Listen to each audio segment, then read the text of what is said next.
donc maintenant qu'une condamnation pour ceux qui sont en Jésus-Christ. En effet, la loi de l'Esprit de vie en Jésus-Christ m'a affranchi de la loi du péché et de la mort, car chose impossible à la loi parce que la chair la rendait sans force. Dieu a condamné le péché dans la chair en envoyant à cause du péché son propre Fils dans une chair semblable à celle du péché.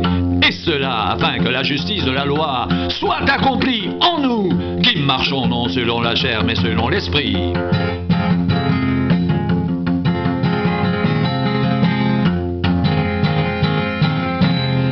Ceux en effet qui vivent selon la chair s'affectionnent aux choses de la chair, tandis que ceux qui vivent selon l'Esprit s'affectionnent aux choses de l'Esprit. Et l'affection de la chair, c'est la mort, tandis que l'affection de l'Esprit, c'est la vie et la paix. Car l'affection de la chair est inimitié contre Dieu, parce qu'elle ne se soumet pas à la loi de Dieu et qu'elle ne le peut même pas. Or, ceux qui vivent selon la chair ne sauraient plaire à Dieu.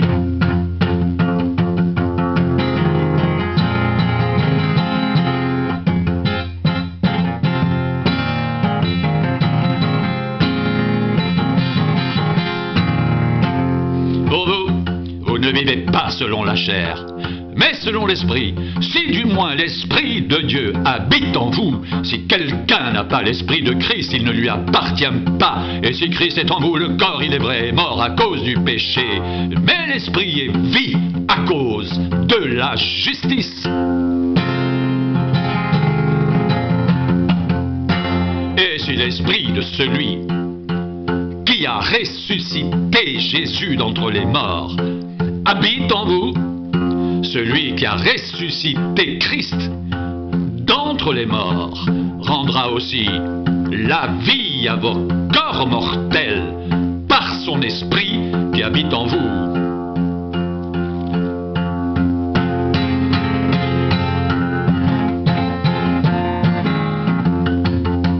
Ainsi donc, frères, nous ne sommes point redevables à la chair pour vivre selon la chair. Si vous vivez selon la chair, vous mourrez. Mais si par l'Esprit vous faites mourir les actions du corps, vous vivrez.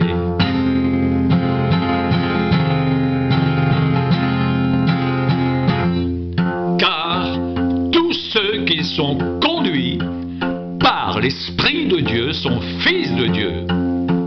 Et vous n'avez point reçu un esprit de servitude pour vivre encore dans la crainte, mais vous avez reçu un esprit d'adoption par lequel nous crions « Abba, Père !»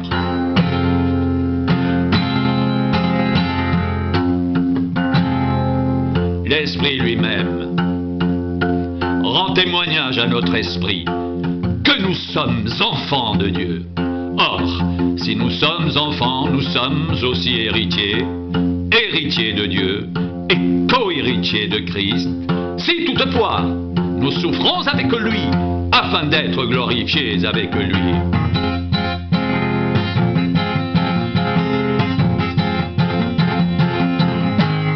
J'estime que les souffrances du temps présent ne sauraient être comparées à la gloire à venir, qui sera révélée pour nous. Aussi la création attend-elle avec un ardent désir la révélation des fils de Dieu. Car la création a été soumise à la vanité, non de son gré, mais à cause de celui qui l'y a soumise, avec l'espérance qu'elle aussi sera affranchie de la servitude, de la corruption, pour avoir part à la liberté de la gloire des enfants de Dieu.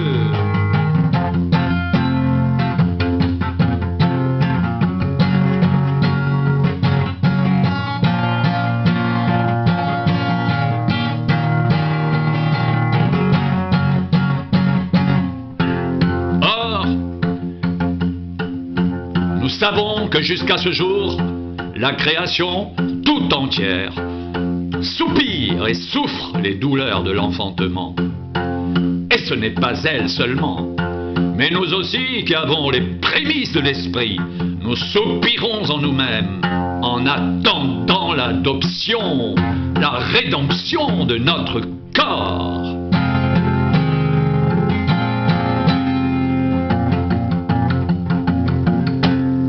c'est en espérance que nous sommes sauvés. Or, l'espérance qu'on voit n'est plus espérance. Ce qu'on voit, peut-on l'espérer encore? Mais si nous espérons ce que nous ne voyons pas, nous l'attendons avec persévérance.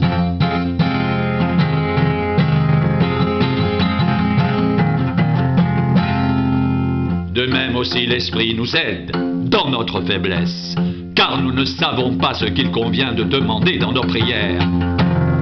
Mais l'Esprit lui-même intercède par des soupirs inexprimables, et celui qui sonde les cœurs connaît la pensée de l'Esprit, parce que c'est selon Dieu qu'il intercède en faveur des saints.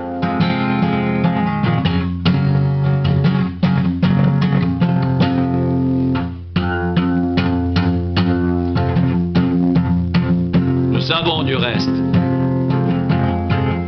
que toute chose concourt au bien de ceux qui aiment Dieu, de ceux qui sont appelés selon son dessein, car ceux qu'il a connus d'avance, il les a aussi prédestinés à être semblables à l'image de son Fils, afin que son Fils soit le premier-né de beaucoup de frères. Et ceux qu'il a prédestinés, il les a aussi appelés. Et ceux qu'il a appelés, il les a justifiés. Et ceux qu'il a justifiés, il les a aussi glorifiés.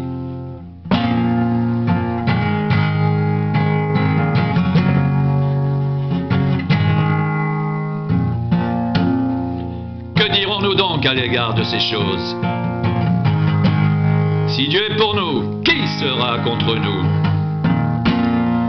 Lui qui n'a point épargné son propre Fils, mais qui l'a livré pour nous tous, comment ne nous donnera-t-il pas aussi toutes choses avec lui? Qui accusera les élus de Dieu? C'est Dieu qui justifie. Qui les condamnera? Christ est mort. Bien plus, il est ressuscité. Il est à la droite de Dieu. Et il intercède pour nous. Qui nous séparera de l'amour de Christ? Sera-ce la tribulation? Ou l'angoisse? Ou la persécution? Ou la faim? Ou la nudité? Ou le péril? Ou l'épée? Selon qu'il est écrit,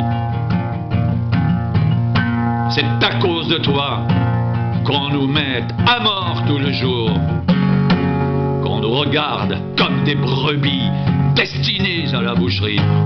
Mais dans toutes ces choses, nous sommes plus que vainqueurs par celui qui nous a aimés, car j'ai l'assurance que ni la mort, ni la vie, ni les anges, ni les dominations, ni les choses présentes, ni les choses à venir, ni les puissances, ni la hauteur, ni la profondeur, ni aucune autre créature ne pourra nous séparer de l'amour de Dieu manifesté en Jésus-Christ, notre Seigneur.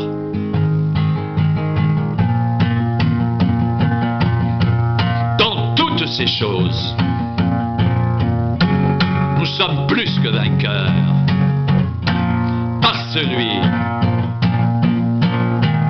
qui nous a aimés, car j'ai l'assurance que ni la mort, ni la vie, ni les anges, ni les dominations, ni les choses présentes, ni les choses à venir, ni les puissances, ni la hauteur, ni la profondeur, ni aucune autre créature ne pourra nous séparer de l'amour de Dieu manifesté en Jésus-Christ, notre Seigneur. Car j'ai l'assurance que ni la mort, ni la vie, ni les anges, ni les dominations, ni les choses présentes, ni les choses à venir, ni les puissances, ni la hauteur, ni la profondeur, ni aucune autre créature ne pourra nous séparer de l'amour de Dieu manifesté en Jésus-Christ, notre Seigneur.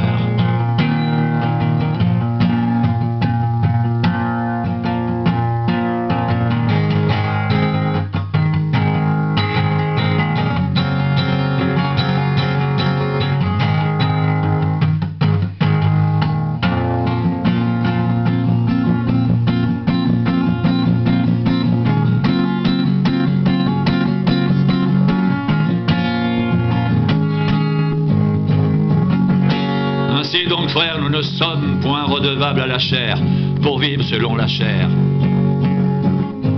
Si vous vivez selon la chair, vous mourrez.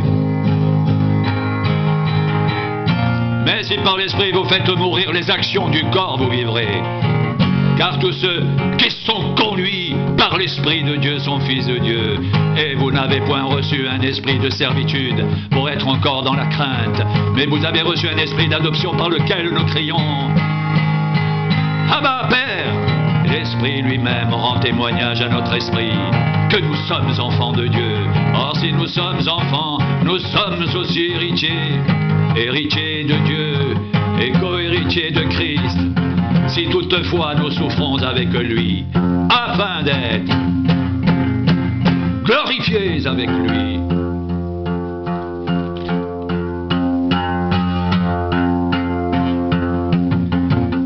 Il n'y a donc maintenant qu'une condamnation pour ceux qui sont en Jésus-Christ.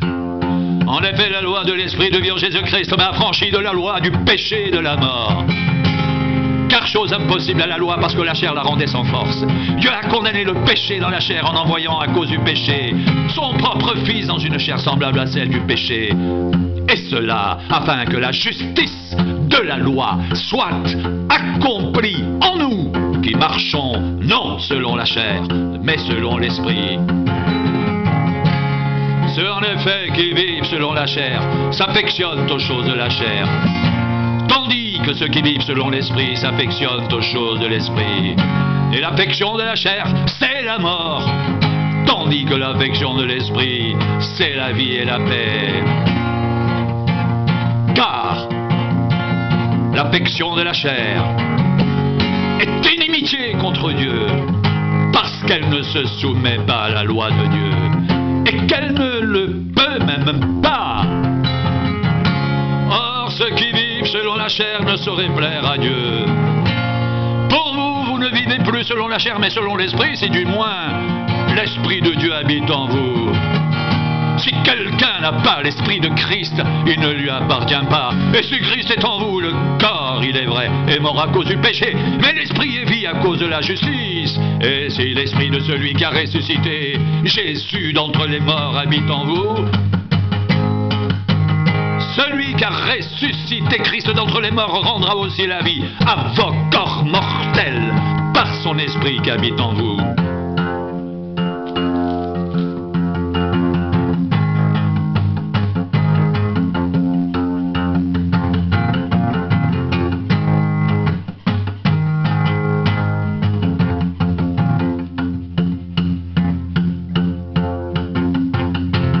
Nous savons du reste que toute chose concourt au bien de ceux qui aiment Dieu, de ceux qui sont appelés selon son dessein. Car ceux qu'il a connus d'avance, il les a aussi prédestinés à être semblables à l'image de son Fils, afin que son Fils soit le premier-né de beaucoup de frères. Et ceux qu'il a prédestinés, il les a aussi appelés. Et ceux qu'il a appelés, il les a aussi justifiés. Et ceux qu'il a justifiés, il les a aussi glorifiés.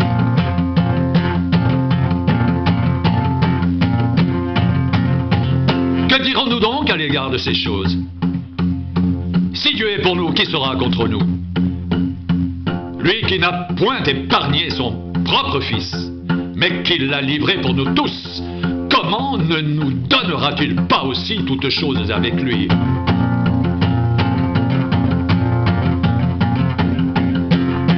Qui accusera les élus de Dieu? C'est Dieu qui justifie. Qui les condamnera? Christ est mort. Bien plus, il est ressuscité. Il est à la droite de Dieu. Il intercède pour nous.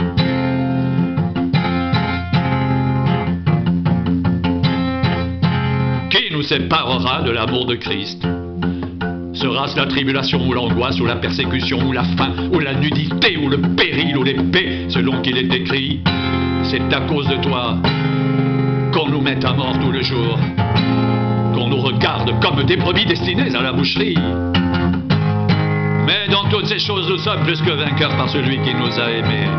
Car j'ai l'assurance que ni la mort, ni la vie, ni les anges, ni les dominations, ni les choses présentes, ni les choses à venir, ni les puissances, ni la hauteur, ni la profondeur, ni aucune autre créature ne pourra nous séparer de l'amour de Dieu manifesté en Jésus-Christ, notre Seigneur. Mais dans toutes ces choses, nous sommes plus que vainqueurs par celui qui nous a aimés. Car j'ai l'assurance que ni la mort, ni la vie, ni les anges, ni les dominations, ni les choses présentes, ni les choses à venir, ni les puissances, ni la hauteur, ni la profondeur, ni aucune autre créature ne pourra nous séparer de l'amour de Dieu manifesté en Jésus-Christ, notre Seigneur.